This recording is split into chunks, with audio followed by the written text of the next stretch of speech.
Isang babaeng may deprensya umano sa pag-iisip ang patay matapos masagasaan sa Makati City kaninang madaling araw. Ang masaklap, tinakasan na nga ang biktima ng unang nakabangga. Paulit-ulit pa siyang nasagasaan ng iba pang dumadaang sasakyan. Babala lang po, sensitibong video ang susunod niyong matutunghayan sa mainit na balitang hatid ni Salima Refran. Nagkalasog-lasog ang katawan ng babaeng ito matapos masagasaan sa EDSA Estrella southbound pasado alas 5 kanina madaling araw.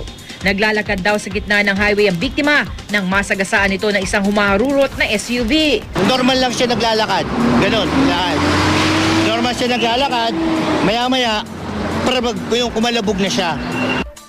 Ang nag-aaksidenteng SUV na isa raw kulay gold na Fortuner, hinabol pa na nakasaksi. Pero hindi talaga siya huminto. Actually, binubusinahan ko siya. nag-alis man patungong Makati City ang sasakyan. Naplakahan naman ito. Hindi pa po namin may bibigay sa kanya yung plate na plaka. I-verify po natin sa LTO. Ang masaklap, ang biktima, nakaladkad pa na mahigit 30 metro matapos paulit-ulit masagasaan ng iba pang sasakyan. Ayon pa sa ilang bantay bayan, nakita pa raw nilang buhay ang biktima kagabi.